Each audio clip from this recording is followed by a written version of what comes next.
হ্যাঁ, সবাই বুদ্ধিজীবী, আবুল বাশার চটি চাটা সবাই বলে, তাহলে কেন স্যার? আপনার কি মনে হয়? বুদ্ধিজীবী তো আমি লিখেই খেয়েছি, তো বুদ্ধিজীবী না তো কি বলবে? তো আমি তো আমার বুদ্ধি নেই, ওগুলো চটিজীবী হয়ে আর একটা বিষয়, মমতা ব্যানার্জিকে এখন চোর চোর স্লোগান শুনতে হচ্ছে, এইটা আপনার দেখে টিভিতে কেমন লাগলো? সে তো আমাকে চটি চাটা বলা হচ্ছে, আমি কার চটি চাটতে গেলাম? ওই যে মমতা বন্দ্যোপাধ্যায়ের চটি সবাই বলে, হাওয়াই চপ্পল।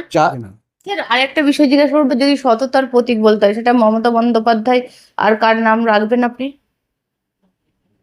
বুদ্ধিদেব ভট্টাচার্য। মমতা বন্দ্যোপাধ্যায়ের নামও রাখবেন হ্যাঁ সততার প্রতীক হিসেবে? হ্যাঁ, এই জন্যে মানে আপনারা সুবিধাভোগী বলে যে আপনাদেরকে ট্যাগ দিয়ে দেওয়া হয়, মমতা বন্দ্যোপাধ্যায়ের যেগুলো অন্যায়, সেগুলোর বিরুদ্ধে কথা বলেননি কেন? আপনারা চুপ থেকেছেন কেন? যেমন আরজি করের পরে চাকরিহারাদেরকে লাঠি পেটা, তাদেরকে মহিলা মুখ্যমন্ত্রীর আমলে একটা এতগুলো নারী নির্যাতনের ঘটনা। আচ্ছা, একটা লোক স্ত্রীর সঙ্গে যৌন তৃপ্তি পায় না, এই জন্য মমতা কি করবে?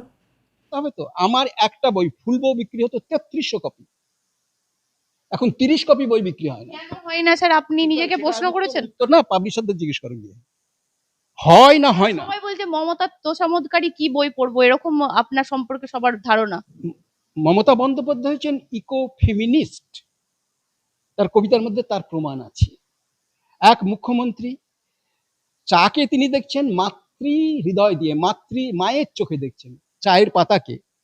সেই জন্য মমতা বন্দ্যোপাধ্যায়ের প্রতি আপনাদের এত ভালোবাসা। আমার আম্বা রাম্বা ডাম্বা, এগুলো কি মমতা বন্দ্যোপাধ্যায়ের এই কবিতাগুলো আপনি এত বড় সাহিত্যিক হয়ে বলবেন?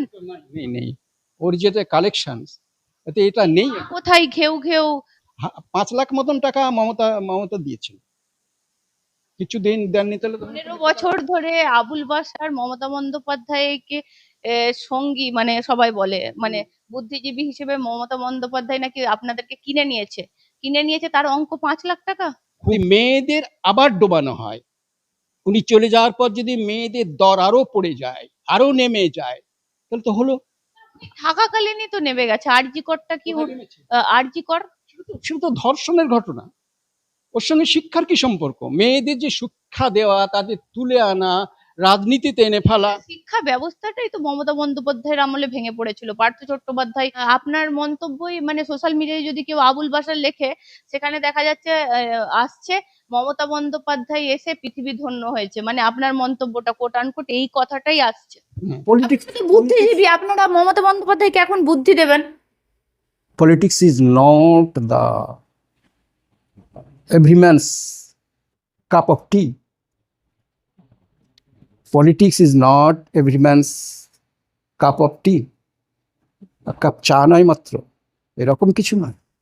রাজনীতি অত সোজা জিনিস না। তার মানে স্যার বুদ্ধিজীবীরা খারাপ সময়ে পলিটিক্যাল নেতাদের সাথে থাকবে, এই ভালো সময়ে, আর খারাপ সময়ে চলে যাবে। আপনারা প্রত্যেকেই জানেন পরিবর্তন হয়েছে আমাদের রাজ্যে। কার্যত এই মুহূর্তে দাঁড়িয়ে যে আমরা দেখতে পাচ্ছি যে পরিস্থিতিটা, অনেকেই এই কাল যেহেতু ঈদ, অনেকেই ভাবছেন কুরবানিটা এবার হলো না, অনেকের হয়তো মন ভারাক্রান্ত, অনেকে হয়তো খুব দুঃখের মধ্যে রয়েছেন। আমার সঙ্গে আজ রয়েছেন বিশিষ্ট সাহিত্যিক আবুল বাশার। কথা বলবো স্যারের সঙ্গে। স্যার আজ কাল ঈদ, আজকে আমরা শুটিং করছি, তো কুরবানিটা হলো না, অনেক মুসলিম ভাইদের মন খারাপ যে আমাদের কুরবানিটা দিতে পারলাম না, এবারে একটু কেমন যেন পরিবর্তনের পর খাপ ছাড়া হয়ে গেল। মানে কেন এই কুরবানির কথাটা, এইটা আমাদের ইসলাম ধর্মে কি রয়েছে একটু যদি। কোরবানি বন্ধ হয়নি, কোরবানিতে শুধু গরু কোরবানি হয় তা তো নয়, আরো ছাগল কোরবানি হয়, দুম্বা কোরবানি হয়, ভেড়া কোরবানি হয়, তার ফলে কোরবানি হচ্ছে। কিন্তু যেটাকে গরু কোরবানি বলে, যেটাকে এখন বাংলা ভাষায় গো হত্যা বলা হচ্ছে, সেটা বন্ধ হয়েছে। মানে এক শ্রেণীর মানুষ ওটাকে গো হত্যা বলছে, উৎসর্গ বলছে না। মানে গরু কোরবানি বলছে না, গরু হত্যা বলছে, গো হত্যা বলছে। তো এই ব্যাপারে মুসলিমদের যে প্রতিক্রিয়াটা দেখলাম, মুসলিমদের যেটা, যাদের আমরা মৌলবী মৌলানা বলি, যারা ধার্মিক মানুষ, তারা কিন্তু নিজেরা স্বতঃস্ফূর্তভাবে বলছেন যে গরু কোরবানি করার দরকার নেই, যেহেতু হিন্দু সমাজের একটা বড় অংশই মনে করছে যে এটা গো হত্যা। যদি হয় তাহলে এটা ছেড়ে দেওয়াই ভালো, উদারতার দিক একটা। ভয়ে হোক আর ভক্তিতে হোক, যেভাবে হোক, এটা তারা বলছে এইটা মানে করা হচ্ছে। কেন কাটবো, ঠিক। কিন্তু প্রশ্ন হলো যে এটাই কি ব্যাপার, না আরো কিছু গভীর কোনো ব্যাপার আছে? সেটা হচ্ছে যে এই মৌলভী সাহেবরা যেভাবে হোক ধীরে ধীরে জেনে গেছেন যে গোমাংস খাওয়ার সঙ্গে ইসলাম ধর্মের কোনো সম্পর্ক নেই। হজরত মোহাম্মদ নিজে কখনো গোমাংস খাননি। ইসলামিক কুইজ বলে যে বইটা পাওয়া যায়, হাদিউজ্জামানের লেখা বই, আরো অন্যরাও লিখেছেন, তাতে একটা প্রশ্নই আছে যে হজরত মোহাম্মদ কতবার জীবনে আহ, আহ, গোমাংস খেয়েছেন। তাতে উত্তর দেওয়া হয়েছে একবারও নয়, কোনোদিনও নয়, এক টুকরোও নয়। মানে এই মৌলভী সাহেবরা এতদিন পর কেন বুঝলো যে গোমাংস আমাদের ধর্মে কোথাও আমি বলছি না, যেভাবে হোক ওরা জেনেছে, যেখান থেকে হোক জেনেছে। আমি তো এগুলো নিয়ে লাগাতার লিখেছি এবং বলেছি, যার ফলে এখান থেকে শুনতে পারে, তারপরে ওরা পরীক্ষা করতে পারে। আর হাদিউজ্জামান তো মুসলিম ছাত্রদের ইসলামে যারা বিশ্বাসী তাদের জন্য বইটা লিখেছে, তাহলে সেখান থেকে পড়েছে, সেখান থেকেও জানতে শিখেছে। তারপরে যে মাদ্রাসাগুলো গড়ে উঠেছে, হাই মাদ্রাসাগুলো গড়ে উঠেছে, সেখানে সচেতন ছেলে মেয়েরা তৈরি হয়েছে। এগুলো তো খারিজি ব্যবস্থা নয়, এটা আধুনিক ব্যবস্থা। মুসলিম জীবনের এই যে মাদ্রাসা গড়ে ওঠার ফলে যে আধুনিক শিক্ষা তারা পেল, তার থেকে এটা জেনেছে যে গোমাংস খাওয়ার সঙ্গে ইসলামের কোনো সম্পর্ক নেই। মুসলমানদের আফসোস দুঃখ করারও দরকার নেই, কারণ এটা রসুল কোনোদিনই খাননি। অর্থাৎ এটা এটা মুসলমান হওয়ার জন্য গোমাংস খাওয়ার কোনো সম্পর্ক নেই। এছাড়া কিন্তু এ তো ধর্মের তত্ত্বগত দিক, কিন্তু একটা জিনিস আছে যে এটাকে ইতিহাসের চোখে, রাজনীতির চোখে, ঐতিহাসিকভাবে যারা রাজপুরুষ, যারা মুসলিম রাজপুরুষ ছিলেন, তারা কি চোখে দেখতেন, যেমন বাবর কি চোখে দেখতেন। বাবরের যেটা উইল যেটা করে গেছেন হুমায়ুনকে, সেখানে তিনি, আমি দুটো লাইন পড়ে শোনাচ্ছি। এটা হচ্ছে আকবর বলে তোমার সাজি জামানের বই, এটা আকবরের জীবনকে নিয়ে লেখা। আকবরকে মুঘল গোটা মুঘল পিরিয়ডটাকেই নেওয়া হয়েছে এখানে। তাতে তিনি একটা জায়গায় উদ্ধৃত করছেন যে বলছি, फिरदौस मकानी बाबर बादशाह अपनी अशियत में अपने बेटे मिर्जा हुमायूं को ये ताकीद कर गए, ताकीद যাতে আমরা তাগিদ বলি, ताकीद कर गए। কি বলছেন, দুটো লাইন পড়ছি। बेटा, हिंदुस्तान की सरजमी में हर मजहब को मानते वाले लोग रहते हैं। মানে ভারতবর্ষে সমস্ত সম্প্রদায়ের মানুষ বসবাস করে। अल्हम्दुलिल्लाह इस मुल्क की बादशाहत तुम्हें सौंपी गई है। মানে এই মুলুক, এই এই এই যে সাম্রাজ্য, তার সাম্রাজ্যের দায়িত্ব তোমার উপরে সমর্পণ করা হয়েছে। আলহামদুলিল্লাহ, এটা বলছে। আপনি দিল সে ভেদভাব দূর করকে ইনসাফ করো। মানে না, তোমার মধ্যে যদি কোনো ভেদভাব থাকে তাহলে সেটা অন্তর থেকে দূর করে তাকে ইনসাফ করো, তার ন্যায় বিচারের দিকে দৃষ্টি দাও। খাস तौर पर तुम गाय की कुर्बानी ना करो, অর্থাৎ গরু কোরবানি কিছুতেই করবে না। এছাড়া এটুকু শুধু বললেন না, তারপরে বললেন इससे तुम हिंदुस्तान के लोगों का दिल जीत लोगे और लोग बादशाहत से जुड़ेंगे। তোমার যে রাজ্য পরিচালনা, সাম্রাজ্য পরিচালনা, তার সঙ্গে যুক্ত হবে এবং জনগণ খুশি হবে, খুশি হয়ে তোমার সঙ্গে যুক্ত হবে। তাদেরই শাসন হয়ে উঠবে, জনগণের শাসন হয়ে উঠবে তোমার শাসন। सल्तनत में रहने वालों की ইবাদত গাহো কো গিরাও মত।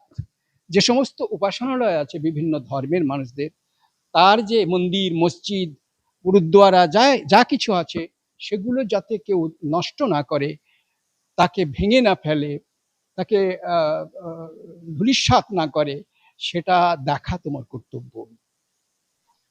যার ফলে ইতিহাসকে অবলম্বন করতে হয় সত্যকে জানবার জন্য। ইতিহাসের সত্যটা কি?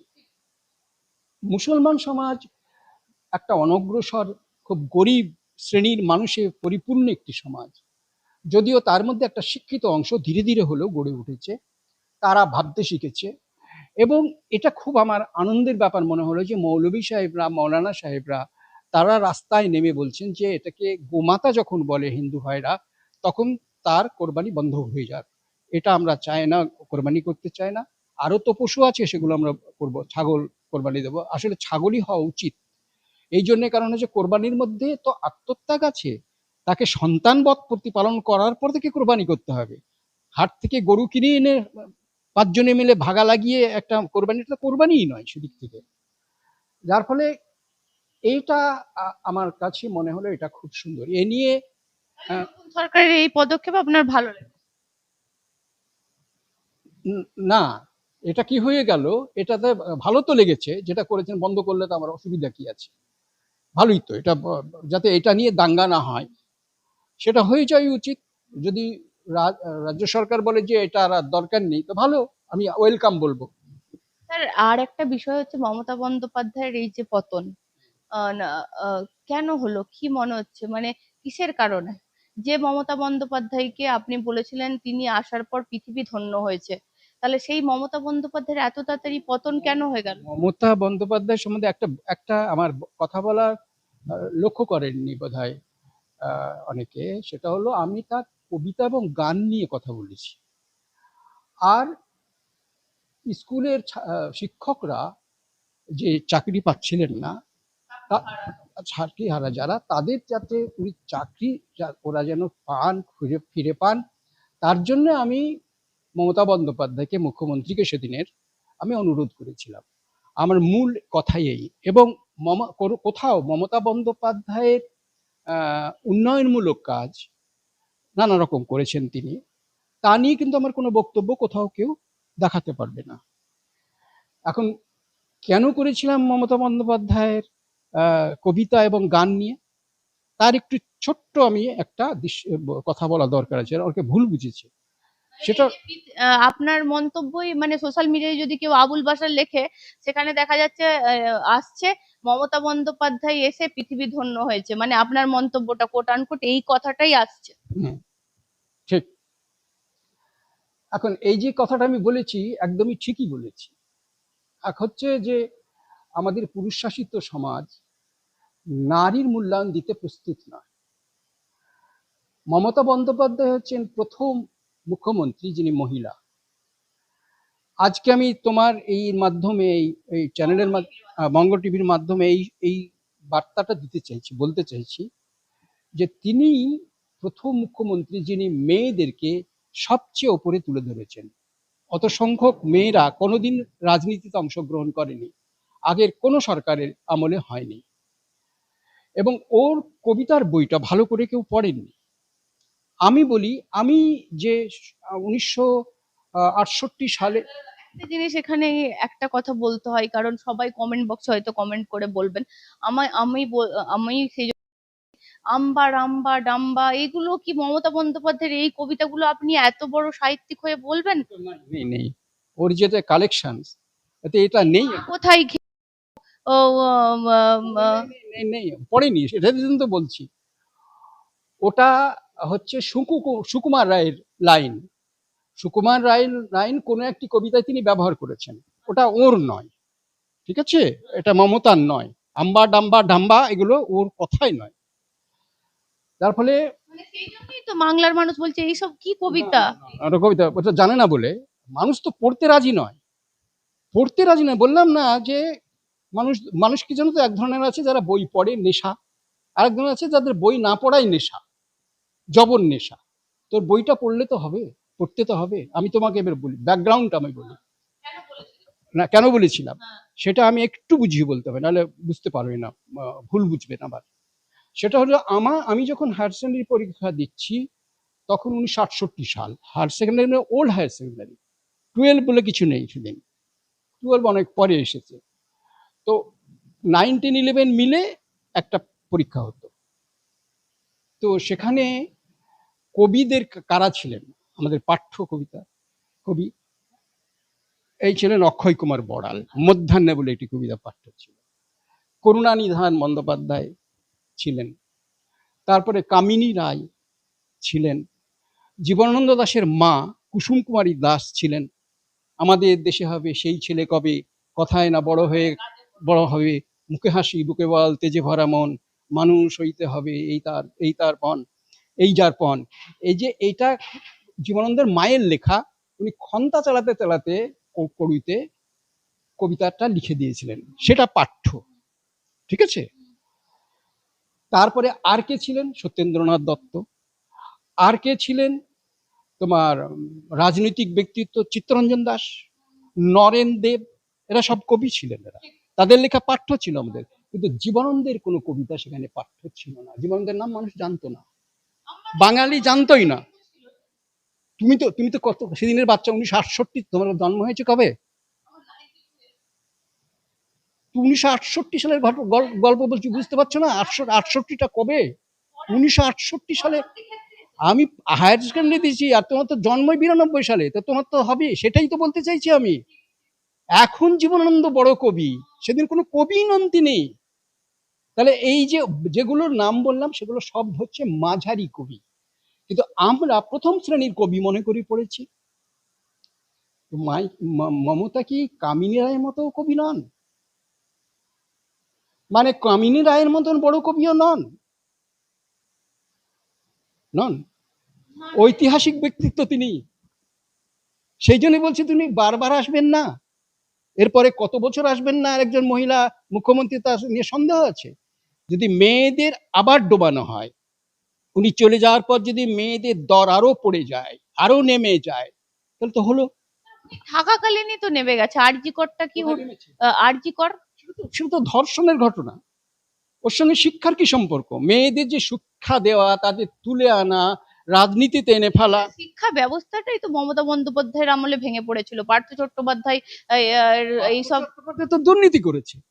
হ্যাঁ, শিক্ষা ব্যবস্থাটাকেই তো ভেঙে দেওয়া হয়েছিল। সেটা তো একটা কথা, আমি ওই নিয়ে তর্ক করতে চাইছি না। কিন্তু আমার একজন মানুষের অ্যাডভান্টেজ ডিসঅ্যাডভান্টেজ বলতে হয়। যেমন এখনকার দিনে কি হয় না, কত ভোটে পাশ করলো তা নিয়ে গৌরব করা হয়, গর্ব করা হয়, এত হাজার ভোট পাশ করলো।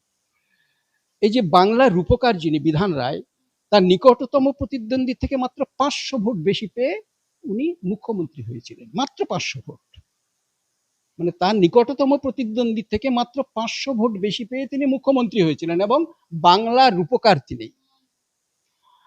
দেখো, শের শাহ মাত্র 4.5 বছর কিন্তু রাজত্ব করেছেন। ডাক ব্যবস্থা ওর, জরিপ ওর, জিটি রোড ওর, যত আধুনিক ব্যবস্থা সবগুলো উনি পত্তন করেছেন, ওগুলো নিজে হাতে করে গেছেন। মাত্র 4.5 বছর সময় নিয়েছিলেন। তারপরে কত বছর ধরে তুমি আছো আর কত ভোটে তুমি পাশ করলে, এটা বিচার্য নয়। তুমি করলেটা কি? তা মমতা বন্দ্যোপাধ্যায় যদি মেয়েদের জন্য কিছু করে থাকেন, আর দ্বিতীয়ত দেখতে হবে তার কবিতাটা মন দিয়ে পড়তে হবে। যেমন কাসাবিয়াঙ্কার ওপর একটা কবিতা আছে, খুবই চমৎকার কবিতা আছে।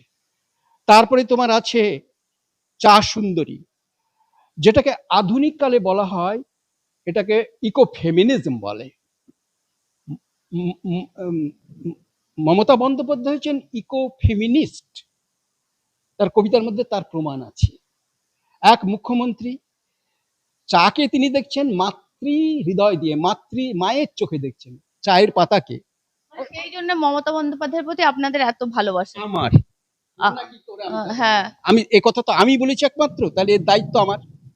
এবারে শোনো, রবীন্দ্রনাথ নিয়ে সেই জন্য কি স্যার আপনাকে তোষামোদকারীও শুনতে হয়েছে মমতা বন্দ্যোপাধ্যায়? কিন্তু আমি তো কিছু নিইনি। আমাকে তো মমতা বন্দ্যোপাধ্যায় কোনোদিন জিজ্ঞাসা করেনি তোমার সংসার কি করে চলে, কোনোদিন বলেনি। তো বলছি তো আমি, এ তো তোমার দিতে বলছি আমি। তাহলে যে আপনাকে সবাই সবাই বুদ্ধিজীবী আবুল বাসার চটিচাটা তো এই তো বলছি তো, যে উনি কোনোদিন জিজ্ঞাসা করেনি যে তোমার সন্তানরা কি খায় কি করে, উনি বলেননি তো। আমি চাইনি তো কোনোদিন, আমি মুখ ফুটে চাইতে পারি না। আপনারা সুবিধাভোগী বলে যে আপনাদেরকে ট্যাগ দিয়ে দেওয়া হয়। তোমার সামনেই তুমি বলছি, এদিকে তো বলছি, চ্যালেঞ্জ করছি তো। আমার দেখো না, আমি যদি ব্যাংক অ্যাকাউন্ট দেখতে চাও দেখিয়ে দিতে পারি, এক্ষুনি দেখিয়ে দিতে পারি আমার কি রোজগার আছে, আমি কতটা রোজগার করেছি। আমি 10,000 টাকার পুরস্কার পেয়েছি, তাও বেসরকারি পুরস্কার। ফলে হচ্ছে যে এটার জন্য আমি মমতা বন্দ্যোপাধ্যায়ের প্রশংসা করিনি, মমতা বন্দ্যোপাধ্যায়ের প্রশংসা প্রাপ্য বলে আমি করেছি। আর আপনি এই বিনিময়ে আমি করতাম, আমাকে বাড়ি দিয়েছে, এ বাড়ি তো সবটা হয়েছে তো আনন্দ বাজারে চাকরি করেছি, মানে দেশ পত্রিকায় চাকরি করেছি, তার থেকে যে রোজগার হয়েছে, লিখে রোজগার হয়েছে, বই থেকে রোজগার হয়েছে, হ্যাঁ। তাহলে তো আপনি কি আপনি আপনার যোগ্য এখানে কারো কিছু নেই, এই যে একটা বালিকোনাও কিন্তু কারো সাহায্যে এই বাড়িটা তৈরি হয়নি। মমতা বন্দ্যোপাধ্যায়ের যেগুলো অন্যায় সেগুলোর বিরুদ্ধে কথা বলেননি কেন? আপনারা চুপ থেকেছেন কেন? যেমন আরজি করের পরে চাকরিহারাদেরকে লাঠি পেটা, তাদেরকে রক্ত। শোনো, ধর্ষণটা কিন্তু সামাজিক সমস্যা, এটা রাজনৈতিক সমস্যা নয়। কোন জায়গায় তুমি তো ধর্ষণ দিয়ে তো সভ্যতার শুরু। বোনকে ধর্ষণ করেছিল দিয়ে আর ওল্ড টেস্টামেন্ট তৈরি হয়েছে। দুই ভাই বোনকে নিয়ে টানাটানি করছে, হাবিল কাবিল, এবেলের গল্প যেটা। তো বোনকে ভোগ করবে কে, তাই নিয়ে তো লড়াই করেছে, করে তো শুরু হয়েছে ওল্ড টেস্টামেন্ট। আজকের জিনিস আপনাদেরকে যে এই বুদ্ধিজীবী নয় ওইগুলোকে ছাড়ো, এই যে কথাগুলো সবাই বলে, তাহলে কেন স্যার? আপনার কি মনে হয়? বুদ্ধিজীবী তো আমি লিখেই খেয়েছি, তো বুদ্ধিজীবী না তো কি বলবে? তো আমি তো আমার বুদ্ধি নেই, ওগুলো চটিজীবী হয়ে গেছে। আমার চিন্তাই তো আমি বিক্রি করেছি না। আনন্দবাজার পত্রিকাও তো উন্নত ভাষায় তার চিন্তা বিক্রি করে। এই যে দেশ পত্রিকা কি করে, মমতা ব্যানার্জি থেকে কিছু আপনাদের পাওয়া হয়? পাননি আপনি আপনার ক্ষেত্রে বাবুল বাসার? আবুল বাসার কি পেয়েছি? পেয়েছে এই যে সাজানো, ওই 34 বছরের একটা কণাও নেই, একটা খোলাম কুচিয়ে 34 বছর নেই, এটা সবটা মমতার দেয়া। এটার মূল্য আছে তো, এতে তুলে নাও না, ছবিটা তুলে নেবে। এতে সব দিয়েছে মমতা বন্দ্যোপাধ্যায়। উনি মনে করেছেন যে একে যদি আমি এইভাবে প্রচার করে দিই তাহলে বাকি রোজগারটা উনি করে নেবেন, ওর দোষ নেই। তার বই বিক্রি হবে, চলবে। কিন্তু এখন যেটা হয়ে গেছে, এই মানে বই বিক্রি করে লেখক আর খেতে পায় না। আপনারা তো ব্যান্ড হয়ে গেছেন। ব্যান্ড তো বটেই, তো ওগুলো ভালো করে প্রচার করতে হবে। একটা বই ফুল বই বিক্রি হতো 3300 কপি, এখন 30 কপি বই বিক্রি হয় না। কেন হয় না স্যার? আপনি নিজেকে প্রশ্ন করেছেন? তো না, পাবলিশারদের জিজ্ঞেস করেন গিয়ে, হয় না হয় না। সবাই বলছে মমতার তোষামোদকারী কি বই পড়বো, এরকম আপনার সম্পর্কে সবার ধারণা। যাদবপুর বিশ্ববিদ্যালয়ে এমএ তে পড়ানো হয় ফুল বউ, প্রথম উপন্যাস আমার। তো ওখানে তো শুধু সবগুলো বামপন্থী লোক, বাম আর অতি বাম আছে ওখানে, তোরা পাঠ্য করলো কেন? কমল কুমার মজুমদার 1 বছর, পরের বছর অবুল বসা। আপনার কবিতা কেন মমতা বন্দ্যোপাধ্যায় সিলেবাসের মধ্যেও তো আনতে পারতেন? সিঙ্গুরের আন্দোলন আনলেন, সবকিছু আনলেন, তাহলে মমতা বন্দ্যোপাধ্যায় কেন আনলেন না? আমার কবিতা তারা বলেছিল আমাকে একটা দেওয়ার জন্য, তো সেটা দেওয়া হয়ে ওঠেনি। তাহলে হয়তো উনি পাঠ্য করতেন। আর আমি তো গেছি শেষের দিকে। সাল স্যার 2017-তে যখন আমাকে দেওয়া হচ্ছে, বঙ্কিম পুরস্কার দেওয়া হচ্ছে, মানে ওটা কিন্তু সারা জীবনের জন্য পুরস্কার দেওয়া হয়েছিল, একটা বইকে ধরে নয়। ওইটা একটা বইকে ধরে হয়, আমাকে সারা জীবনের সাহিত্যের জন্য ওই পুরস্কারটা দেওয়া হয়েছিল। বঙ্গভূষণ বঙ্গবিভূষণ দেওয়া হয়েছে, মানে সর্বোচ্চ যেটা সেটাই দেওয়া হয়েছে। তো এটার তো মূল্য আছে না। আমি নিইনি বলে মনে হয় 2 লাখ টাকা দেওয়া হয়েছে আমাকে। তারপরে সারা জীবনের জন্য পুরস্কার বইমেলা কমিটি দিয়েছে, ওটাও 2 লাখ টাকা পেয়েছি আমি। তো 2 লাখ টাকা, 4 লাখ টাকা তো আমি পেয়েছি। 5 লাখ মতন টাকা মমতা দিয়েছেন। কিছু দেননি তাহলে তো। 15 বছর ধরে আবুল বাশার মমতা বন্দ্যোপাধ্যায়কে সঙ্গী মানে সবাই বলে, মানে বুদ্ধিজীবী হিসেবে মমতা বন্দ্যোপাধ্যায় নাকি আপনাদেরকে কিনে নিয়েছে, তার অঙ্ক 5 লাখ টাকা। খুব ঘৃণা করতেন উনি, কিনে নিতে লজ্জাবোধ করতেন, কিনতেন না উনি। এটাই তো বুঝতে চাইছে না লোক, কিনতেন না উনি কখনো। তাহলে তা বলতেন, আমাকে বলেছিলেন ফুল পাবেন, ফল পাবেন কিনা বলতে পারছি না। মানে কি কথাটার? ফুল সাজানো আছে, হ্যাঁ, ফুল পাবেন, মাফ করবেন, ফল পাবেন কিনা বলতে পারছি না। এই তো ওই আর্থিক ওই সাহায্য আমি করতে পারবো কিনা আমি বলতে পারছি না। এই তো মমতা বন্দ্যোপাধ্যায়, এত স্পষ্ট মানুষ, গন্ডগোল কি হচ্ছে তার? তাহলে কেন পতন হলো? উনি একা দলটা নন। বামফ্রন্টের আমলে দুর্নীতিগ্রস্ত লোক ছিল না? কংগ্রেসের আমলে দুর্নীতিগ্রস্ত লোক ছিল না? ছিল, ভালো লোকও ছিল। আমি বলবো যে বুদ্ধদেব ভট্টাচার্যের এতটুকু দোষ চরিত্র দেখানো যাবে না, তিনিও বামপন্থী। আমি কি বলছি বুঝতে পারছি? কিন্তু চন্দন বোসের প্রচুর সম্পত্তি এখনো রয়েছে, যেটা জ্যোতি বসুর ছেলে। যেমন মমতা ব্যানার্জির দেখাতে পারবে না অভিষেকের? ওটা তো বলছো না তুমি কোনো সময়। না না, চন্দন বোস তো আলোচনায় আসে না কিসের জন্য? হ্যাঁ, বুদ্ধদেব আমার পাশে মমতা বন্দ্যোপাধ্যায় বসতেন, কিন্তু আজ বাঙালি ভুলে গেছে যে আমার পাশে বুদ্ধদেব আরো ঘনিষ্ঠভাবে বসতেন। উনি আমার গায়ে হাত দিয়ে বসে থাকতেন, এই ছবি ভুলে গেছে মানুষ। বুদ্ধদেব ভট্টাচার্য আমাকে অত্যন্ত পছন্দ করতেন, এবং একটা লেখা হলে উনি আগে বাসারকে দিয়ে এসো, দেখবে আমার কাছে সেসব বই আছে। আর উনি তো জীবনানন্দের উপর প্রবন্ধের বই লিখেছেন। তাহলে কেন মমতা ব্যানার্জির পতন হলো এইভাবে? মানে উনি আর বেরোচ্ছেন না, 24 দিন হয়ে গেল। আমার ধারণা যেটা, সেটা হচ্ছে যে এই দলটাতে না একটা অদ্ভুত স্বাধীনতা আছে। এই স্বাধীনতা নিয়ে চলবার মতন যে যে রুচিবোধ, যে উন্নত চরিত্রে যে মূল্যবোধ লাগে, সেটা অনেকেরই এই দলের মধ্যে নেই। তারপরে যাকে স্বাধীনতা দেওয়া হয়েছে, সে ওই স্বাধীনতার অপব্যবহার করেছে। কার কথা বলছেন? মানে শিক্ষা ব্যবস্থা তোমাকে আমি দিয়ে দিলাম, এই হচ্ছে মমতার চরিত্র, তুমি দেখবে, আমি আর দেখবো না কিছু। এবার তার মতন তখন ধুনতে, মানে তুলো ধুনতে শুরু করলেন তিনি। এখানে বাড়ি সেখানে বাড়ি, টাকার পাহাড় করতে শুরু করলেন তিনি। কিন্তু একটা জিনিস লক্ষ্য করবে, সঙ্গে সঙ্গে কিন্তু সমস্ত জায়গা থেকে বরখাস্ত করা হয়েছে, যেটা বামেরা কোনোদিন করেনি। দুর্নীতিগ্রস্ত লোককে রেখে দিয়েছে। এটা তো মেহনতি মানুষের দল। শোনো, বামেরও বিরোধী আমি না, আমি তো নিজে ভাবের দিক থেকে তো এখনো বামপন্থী লোক। আমার বাড়িতে নকশালদের মিটিং হতো, উঠোনে এসইউসির মিটিং হতো। তাহলে স্যার বুদ্ধদেব ভট্টাচার্যেরও ঘনিষ্ঠ ছিলেন আপনি, মমতা ব্যানার্জিও আপনাকে ভালোবাসতেন। তাহলে বর্তমান যিনি মুখ্যমন্ত্রী শুভেন্দু অধিকারী, তার সঙ্গে আমার নেই, কিন্তু আমার সঙ্গে যে যার সম্পর্ক মানে আছেই বলবো, তিনি শ্রমিক ভট্টাচার্য। শ্রমিক আমার বহু পুরনো পাঠক বললে হবে না, তিনি আমার সাহিত্যের অনুরাগী একজন। উনি ছাত্র জীবন থেকে আমার পাঠক, যার ফলে ওই একজন মানুষকে আমি জানি। তাকে যদি খুব স্বাধীনতা দিয়ে এই পশ্চিমবঙ্গ চালাতে দেওয়া হয়, তাহলে মানুষের কল্যাণই হবে। আমার শুভেন্দু অধিকারী কেমন প্রশাসক? আমি জানি না কিচ্ছু, এই জন্য জানি না যে ওর সঙ্গে আমার একবার মাত্র একটা জায়গায় একটা অনুষ্ঠানে দেখা হয়েছিল, পাশাপাশি বসেও ছিলাম বটে, কিন্তু ওর সম্পর্কে আমার খুব স্পষ্ট ধারণা নেই। মানুষ কেমন, প্রায় কিছুই হয়নি বলা যায়। হ্যাঁ, ফলে হচ্ছে যে ওকে আমি জানি না।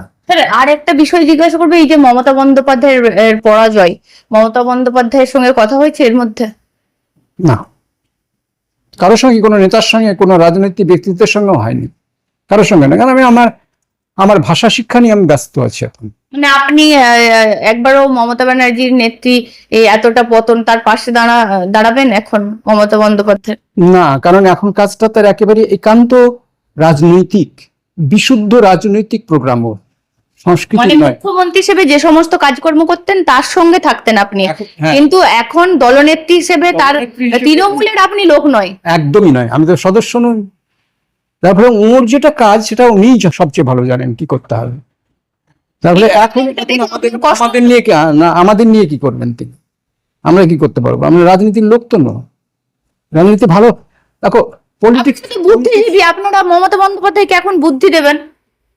Politics is not the every man's cup of tea. Politics is not every man's cup of tea. Cup চা নয় মাত্র, এরকম কিছু নয়। রাজনীতি তো সোজা জিনিস না। তার মানে স্যার, বুদ্ধিজীবীরা খারাপ সময়ে পলিটিক্যাল নেতাদের সাথে থাকবে, এই ভালো সময়ে, আর খারাপ সময়ে চলে যাবে। কেন? আমি কোথায় গেলাম? আমি তো কোথাও যাইনি। আমি গেছি কি কোথাও? মানে আমি শ্রমিকের সঙ্গে আমার কোনো কথা হয়নি।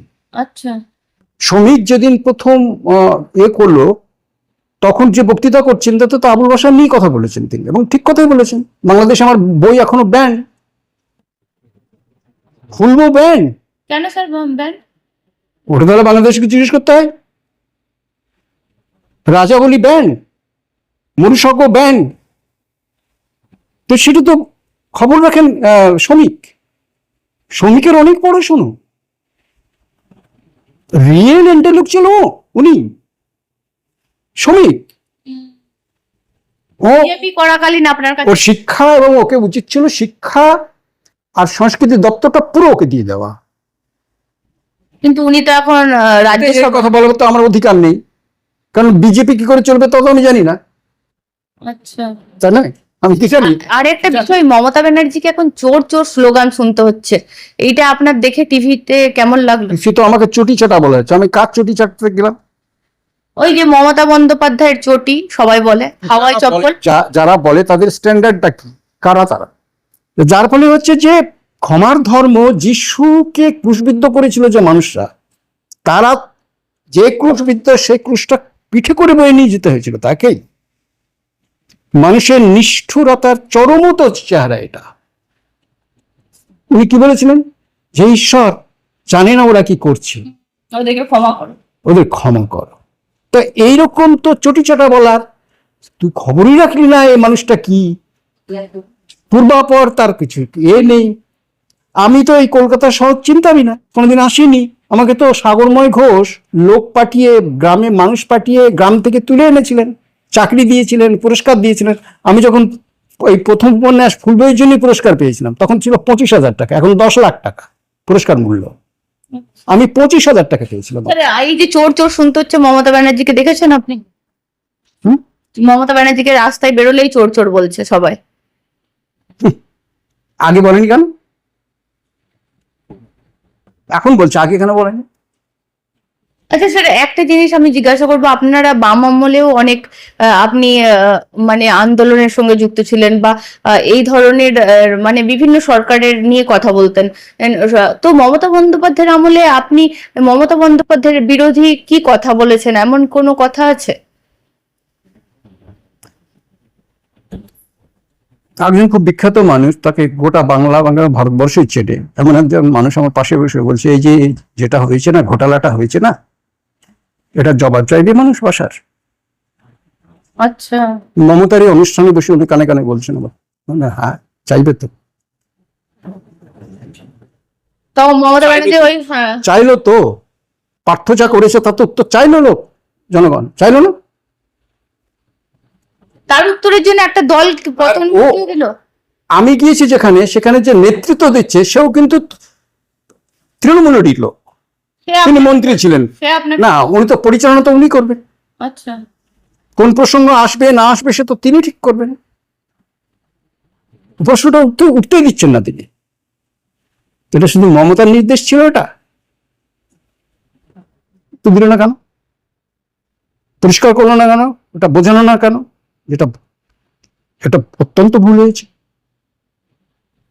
তারপরে যেটা ব্রাত্য করছিলেন, আমি যেটা জানি, এটা আমি ভালো করে জানি, সেটা ব্রাত্য যেটা করছিলেন সেটা হলো একটা সত্যিকারের ভালো অবস্থায় যাতে ছেলে মেয়েদের পরীক্ষা হয় এবং ঠিক ঠিক হয়, তার ভিত্তিতে যেন চাকরি হয়, এটা আপ্রাণ চেষ্টা করছিলেন এটা গড়ে তোলার। এটাও ঘটনা, এটা জানি এটা বলবে না কেউ, কিন্তু ইতিহাস কিন্তু একটা সময় ঠিকই উঠে আসবে আবার। স্যার আর একটা বিষয়, আপনি যেটা বলছেন মহিলা স্বাধীনতার ক্ষেত্রে, মমতা ব্যানার্জিরা তো একটা নিয়ম মেনেছিল, আর রাত্রি 8টার পর মহিলারা কোনো নাইট ডিউটি করবে না, কোনো বাইরে বেরোবে না। তো বিশেষ একটা পরিস্থিতি করেছিল, কিন্তু তো স্বাধীনতা তো সবচেয়ে বেশি পেয়েছে না মেয়েরা।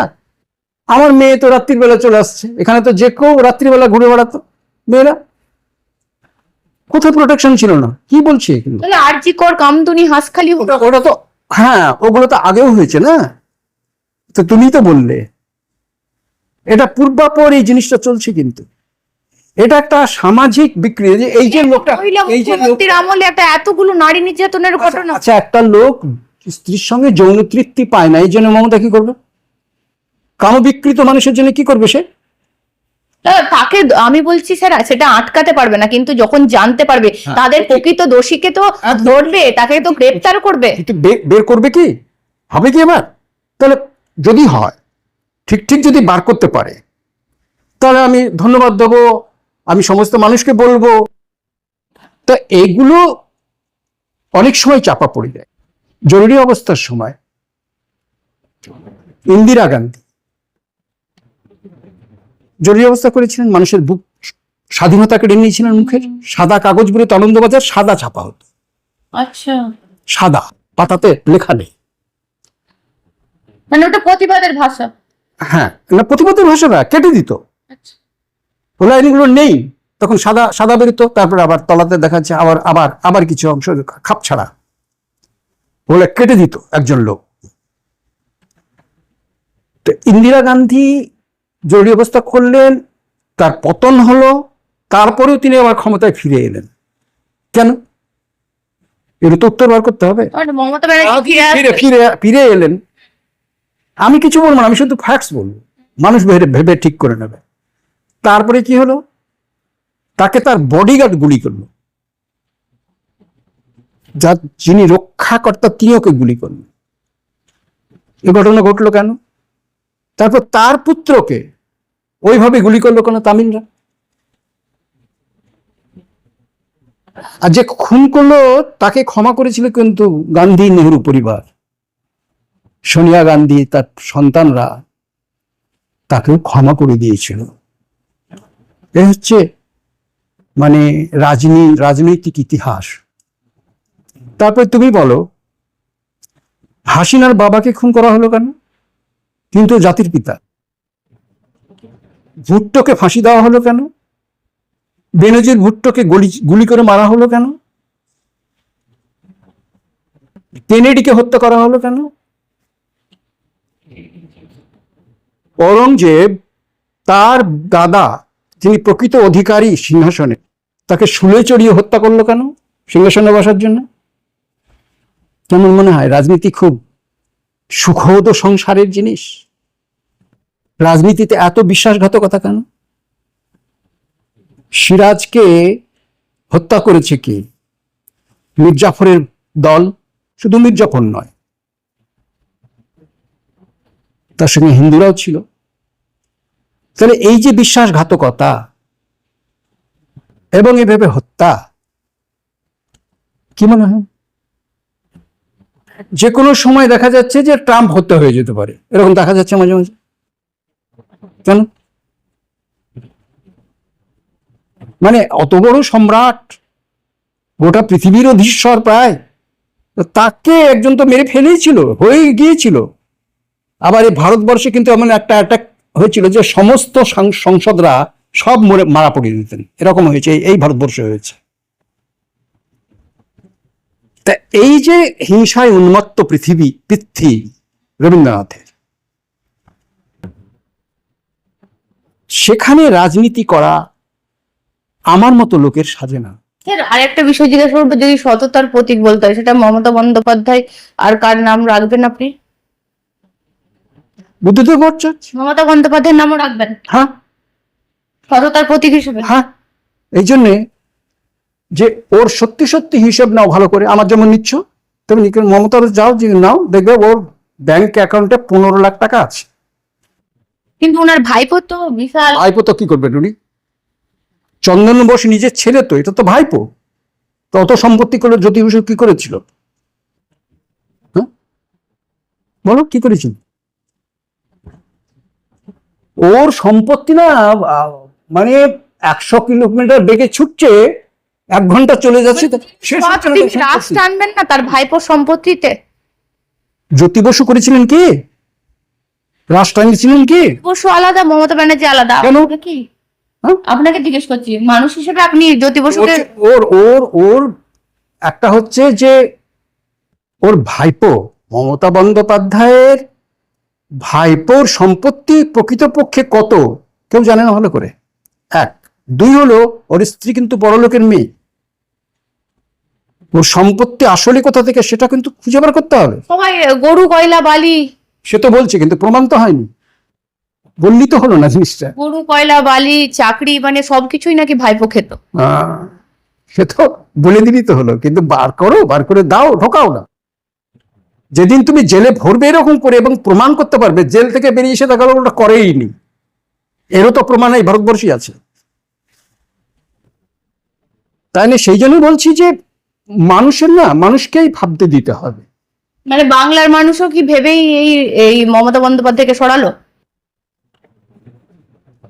আচ্ছা দেখো, এই রাজনীতি থেকে আর অংশগ্রহণ করা উচিত। এই যে মানুষের নাম কাটা গেছে, সবগুলো ঠিক ঠিক নাম কাটা গেছে। আজকে তো সুপ্রিম কোর্ট বলেছে এসআইআর বৈধ। কি বলবো তাহলে? কোর্টের নির্দেশ। তাহলে বৈধ। তাহলে তাই যদি হয়, হ্যাঁ। সুপ্রিম কোর্টে যদি মানি, তাহলে মমতা পতন বৈধ পথই হয়েছে, তাই না? মমতা বন্দ্যোপাধ্যায়ের পতনটা বৈধ পথই হয়েছে যদি আমি সুপ্রিম কোর্ট মানি। মানে কোর্ট যদি মানি, হ্যাঁ, কোর্ট যদি মানি, তাহলে এটা বৈধ হয়েছে। এবং এই যে বৈধ হয়ে এই যে অন্নপূর্ণাতে পাবে না 5.5 লাখ, এটাও বৈধ।